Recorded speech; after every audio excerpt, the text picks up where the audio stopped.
Hello and welcome back to the course on artificial intelligence. In today's tutorial, we're going to discuss the plan of attack for this amazing section on the most powerful algorithm in artificial intelligence, which is A3C at the moment. So let's have a look. Today we'll talk about the following things. We'll start with the 3 A's of A3C.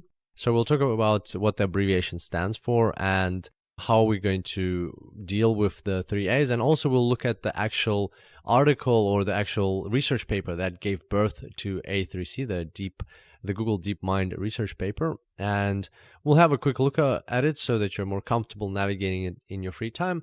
Plus, we will see exactly why the A3C is the cutting edge, most advanced algorithm on the planet for artificial intelligence at the moment, and why it's so important to have this in your arsenal. Next, we're going to talk about the first A of A3C, which is Actor-Critic. Well, A3C actually stands for Asynchronous Advantage Actor-Critic algorithm. And so we're going through the A's not in order, but we're going through them in an order that makes sense for us, that will help us in our intuitive understanding. Then we'll talk about the asynchronous element in the A3C algorithm. And then we'll talk about the advantage. And that's the tutorial where we'll put everything together and all start making sense. So a quick word of caution that as you're going through these, you might notice that after the Actor-Critic and even after the synchronous tutorial, you will still not exactly have the full picture or full understanding of how this all ties in together. And that's totally okay, because all these 3 elements, they indeed work together, and they require each other to function. So just power through it and get to the 3rd tutorial. And in the 3rd tutorial, the advantage tutorial, that's when it will all come together. And if at that point you still don't quite understand something, then you can just revise that specific tutorial, whether it's Actor-Critic or Asynchronous or the advantage tutorial, to put all together. But basically, just don't get thrown off if after one of those 2 tutorials you still feel that you need some more information. That's because they all work together to come to one functioning A3C algorithm. That's in the advantage tutorial that all ties in together very nicely. And finally, we'll talk about some additions that you can add, or some additional modules and elements that you can add to the A3C algorithm. The thing is that there's different versions of the A3C algorithms, different modifications, and already through the first 4 tutorials in this section, we will see some modifications, and at the end we will add an extra one, the long short term memory, LSTM. Now here we won't go into a lot of detail on LSTMs. That's a topic for another course, but nevertheless you will get a overview of what LSTM is and how those structures or how those layers in neural networks work, so that you have a better understanding in preparation for the practical tutorials. But very important also, this will showcase how the A3C algorithm can be modified to suit certain purposes. So there we go. That's the plan for this section. Definitely it's going to be an exciting algorithm to look at, because it's the top algorithm at the moment in the world, and we're going to be developing an intuitive understanding, and then together with Adlan after this, you're going to be coding it, which is very, very exciting. And I can't wait to see you on the first tutorial, and until then, enjoy AI. Hello and welcome back to the course on artificial intelligence. In today's tutorial, we're taking our first step into the world of A3C. And as a first step, we're going to find out what this abbreviation stands for. So A3C stands for Asynchronous Advantage Actor-Critic Algorithm. This is an algorithm which was developed at Google DeepMind in 2016 by a group of researchers, and it's the cutting-edge algorithm for artificial intelligence to date. Now, it has multiple modifications, and we'll discuss that more in the course, especially in the practical tutorials, but nevertheless, this algorithm blows everything else, including deep convolutional Q-learning networks, out of the water, completely out of the water, and it is faster, it takes less time for training, and gets better results. So throughout this part of the course, we'll be referencing, and we have already referenced, but we'll be referencing even more, a paper, or the paper that was published that first introduced A3C. It's called Asynchronous Methods of Deep Reinforcement Learning by Vladimir Mnych and others from Google DeepMind. So I'm going to show you this paper now so that you have an introduction to it. So here is this paper. I wanted to show it to you so that you can get a feel for it and already get introduced to it a little bit. And of course, it is highly recommended to read through the paper and understand what exactly they're talking about. And you'll see that throughout the practical tutorials, Adlan will be taking you through certain parts of the paper, through certain paragraphs or sections which will be relevant to what we'll be programming at that point in time. And what I wanted to point out here is, like, as you can see, a lot of research went into this, and there's a lot of references as well. But like a part that I really like is that at the end, the very end, they compare the different algorithms, compare the results. And this is what I wanted to point out here. So let's zoom in a little bit. So here, as you can see, they're even in Google DeepMind, they're training or they're evaluating the algorithms on games, just as we're doing in this course. So exactly the same principle, because games are a simulated environment or a small environment, a confined environment with certain rules, and they want to understand how well this artificial intelligence is doing in those games. And here we've got exactly all those games which you can find. A lot of them you can find on OpenAI Gym, and the games that we've been working with. So for instance, in this section, we're working with Breakout. So it's also here.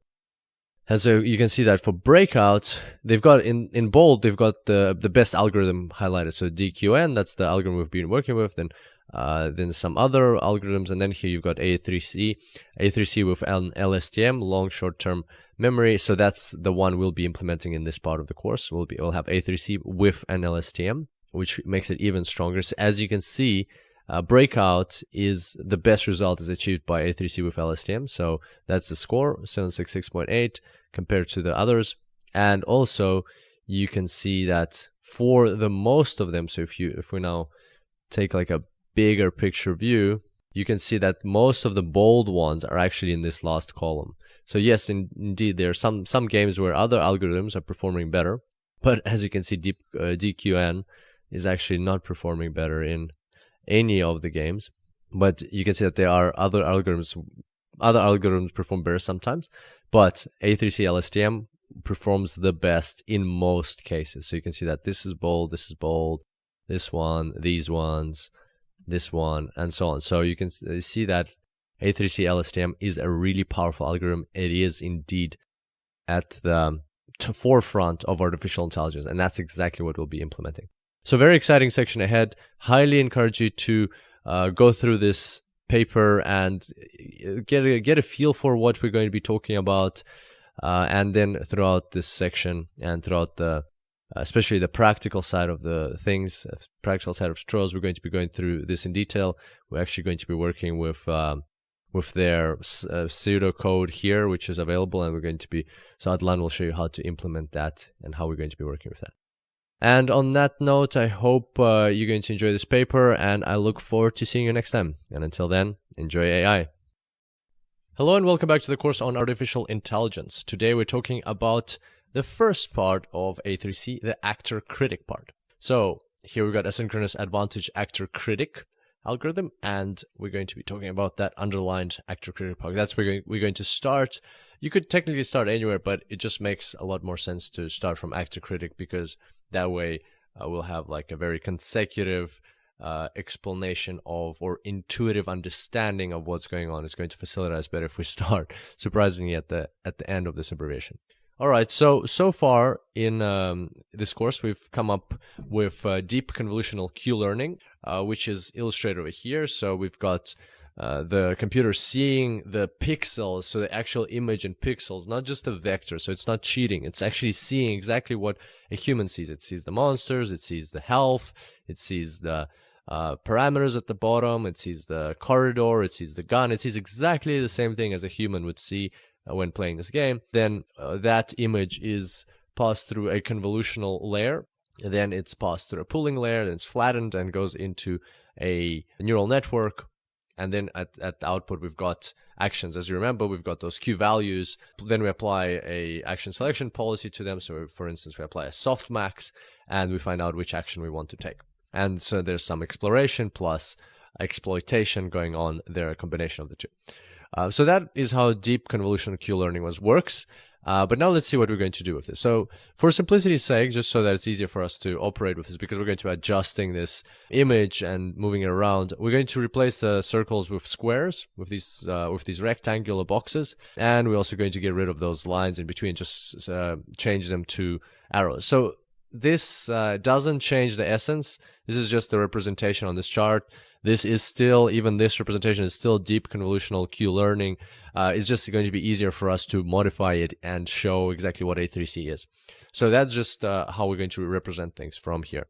And what A3C does, or this specific part, so we're starting, remember, we're starting like step by step. We're starting with the actor-critic part. So we're going to see how we go from deep convolutional Q-learning to A3C step by step. And first step, we're going to introduce this actor-critic part over here. So we're going to talk about that.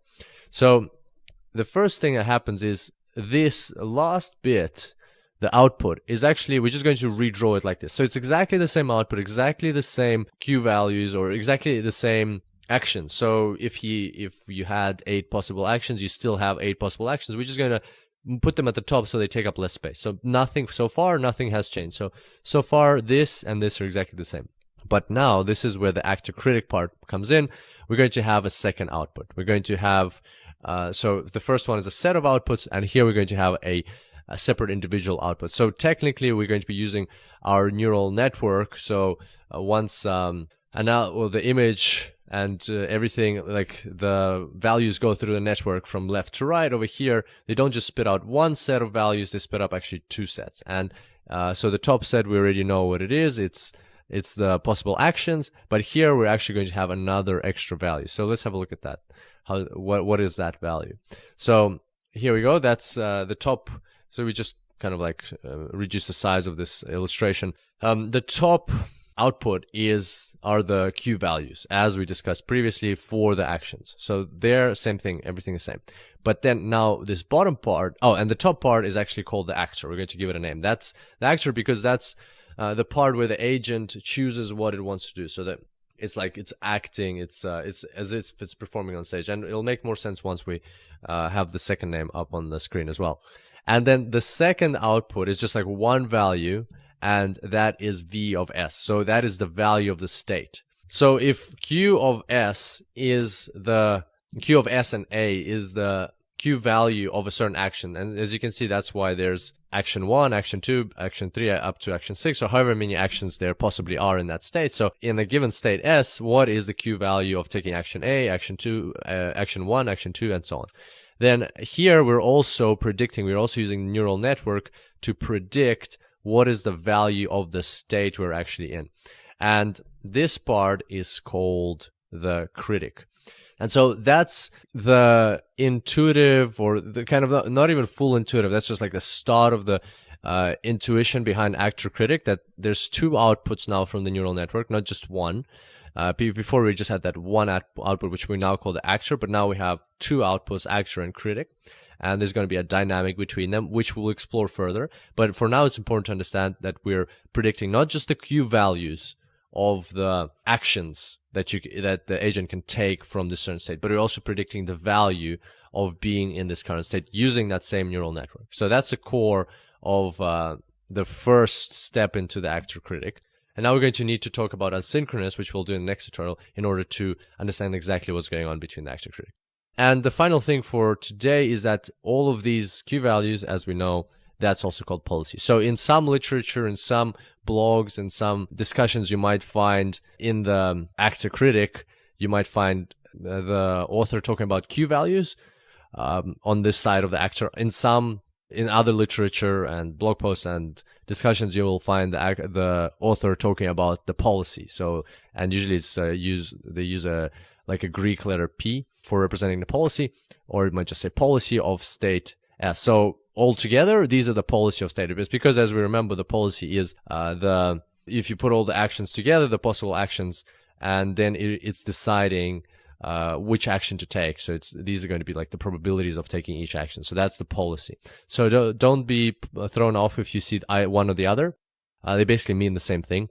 So on one hand here, you've got the policy or the Q values. On the other hand, you've got the actual value of the state, and they're being predicted from the neural network. So that's the start of the Actor-Critic. We'll continue with this in the next tutorial when we're talking about asynchronous. And I look forward to seeing you there. Until then, enjoy AI. Hello and welcome back to the course on artificial intelligence. Today we're continuing our journey into the world of A3C, and we're talking about the asynchronous side of A3C. So there we have our abbreviation, Asynchronous Advantage Actor-Critic, and today we're going to find out what asynchronous here stands for, what it means. And let's go back a step. Let's look at what we started this whole course with. We started with reinforcement learning and what it's all about, that the agent is in a certain state.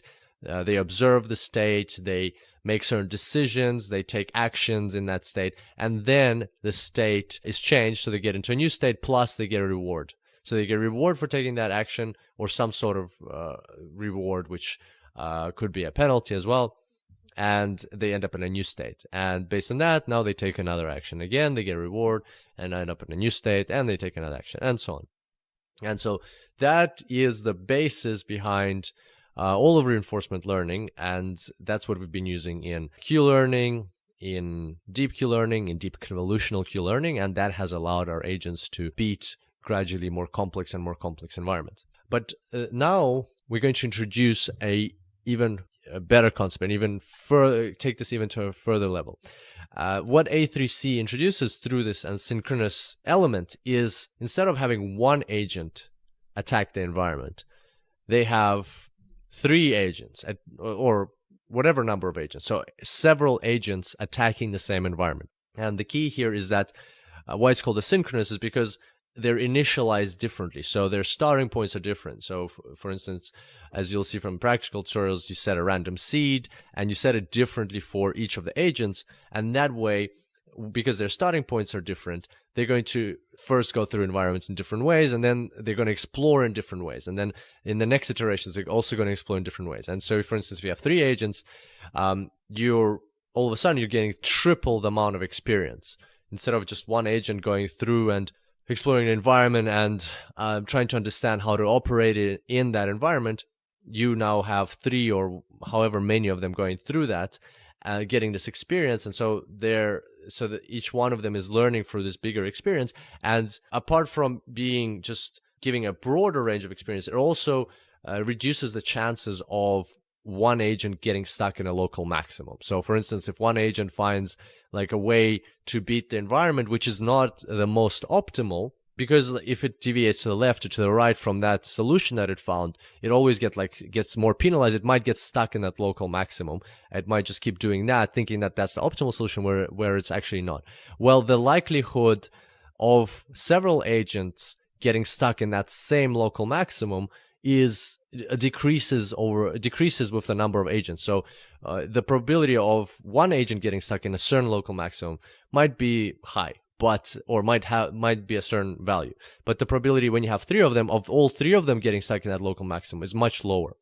And as long as they share experience between each other, they can help each other out. So if one of them gets stuck, for instance, it's stuck in a local maximum, just simply thinks that's the best one, that's the best solution all the time, and keeps doing that. Well, as long as it interacts with the other agents, so let's say this guy gets stuck in a local maximum, as long as it interacts with the other agents through the way we build our whole algorithm, A3C algorithm, they will help him out. They will give him knowledge that actually, no, hey, you should explore this, or he will be more likely to get out of that. And also overall, the environment will know that, hey, even though this is a great maximum, these other agents have seen better options, and we should keep exploring because they looks like they're better options. So in a very short, kind of rough, intuitive understanding, those are some of the advantages of having these asynchronous agents. First of all, you have more experience to choose from and to learn from. You could get to the solution faster, and generally speaking, there's a lesser chance of getting stuck in a certain local maximum. So let's see how this all plays out in this model that we've built so far. So as you remember, this is what we've gotten so far through the Actor-Critic. And this is like where it all ties in. This is, so far, as you remember from the previous tutorial, we did introduce this, we had this already, even in deep convolutional Q learning, so we just named it Actor now. But now we've introduced Critic, but so far it doesn't really make sense. What's the point of having this Critic and measuring the value of the state, or predicting the value of the state using the same neural networks, this same approach? But now this is the part where it's going to start making more sense.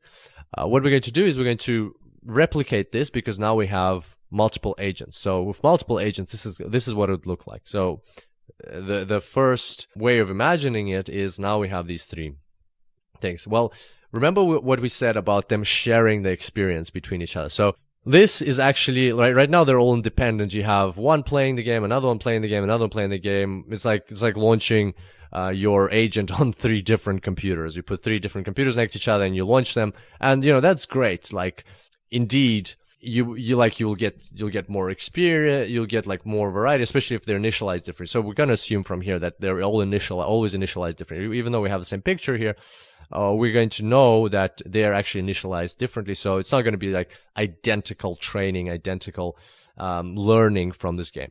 And so even if you put 3 computers side by side and you launch them, yes, you're going to have more experience because you're going to have 3 agents playing, and also you're going to have a bigger variety of possible solutions. So that's true. But the problem is that they're not sharing that experience among each other. They're not learning from each other. So they don't have that synergy. They don't have the advantage or the extra power that they would get if they were cooperating. Like how if you have a team of people, they work better together than each one of them separately. So like in a team, here you got 1 + 1 + 1, it's 3. But in a team, 1 + 1 + 1 is not 3, it's like 33, because they leverage each other's strengths and mitigate each other's weaknesses.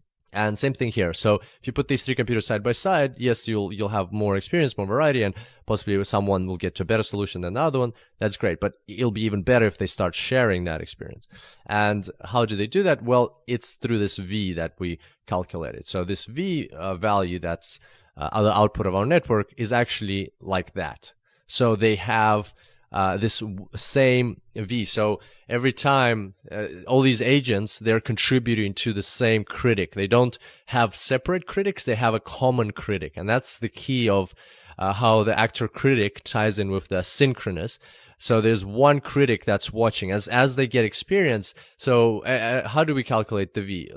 We calculate the V through, as you remember, we calculate the V through the values that we get. So the rewards that we get through the environment. And so as the agents explore their environment, they're predicting the V, plus they have the V that they can calculate. This is all ties back into what we've already discussed in the previous sections of this course.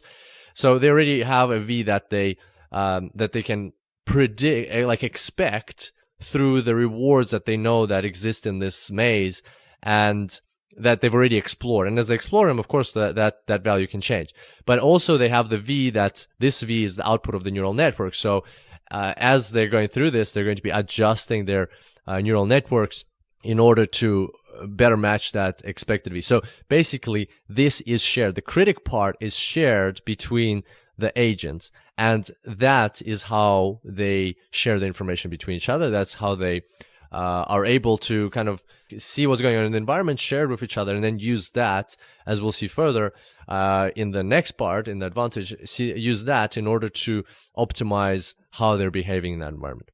And the other thing to note here is, so this was A3C. This is like the core of A3C up to here. This is a version of A3C. But there's an actually even better implementation of this A3C, which you'll actually hear Adlan talk about in one of the first tutorials in the practical side of things. And what he'll be talking about is how the creator of PyTorch actually made an adjustment to one of the codes that was shared on GitHub, where he took all of these. As you can see right now, they have separate neural networks and only they share the V. That adjustment that was made was actually to take all of these neural networks and put them into one, take them and put them together. So ultimately, there's only one neural network here shared among the agents. So before each one of them had one neural network, which was shared for the actor and for the critic, one neural network shared for the actor, for the critic, one neural network shared for the actor, for the critic. Now they all have one neural network, which is shared for the actor-critic, actor-critic, actor-critic. And then the critic is here in common. So let's see. Let's move these pictures to the left over here. So make some space. And this is basically the architecture or the structure that we're going to be using in the practical tutorials. I know that like this may sound a bit overwhelming at this stage, but we've got one more A to talk about, which is the advantage, and there we'll see a bit better in action how this is going. So we'll talk about the intuition in action there. But generally speaking, this is what it is. There's one network which each of the agents use. So they share, basically what that means is that they share the weights. The weights of the network are shared between the agents. And when they update the whole network, not just their own network.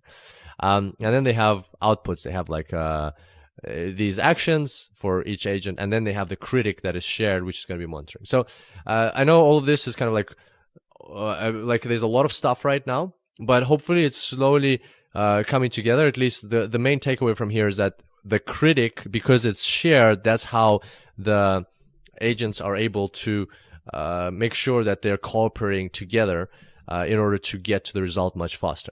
And then in the next tutorial, we'll see even further how all of this adds up, how all of this comes together.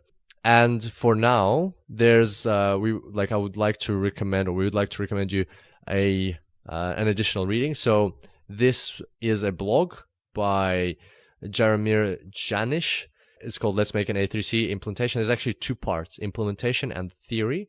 There's the link, and it's very similar to what Adlan will be implementing in the practical side of the tutorial. So it's not specifically for this tutorial, not specifically just for this tutorial, but it's for this whole section. In encouragement there, some additional information, some additional insights there. And so that's why we're bringing it up here. But nevertheless, in the next tutorial, we're going to start pulling all of this together, everything we've discussed so far. And I look forward to seeing you next time. And until then, enjoy AI.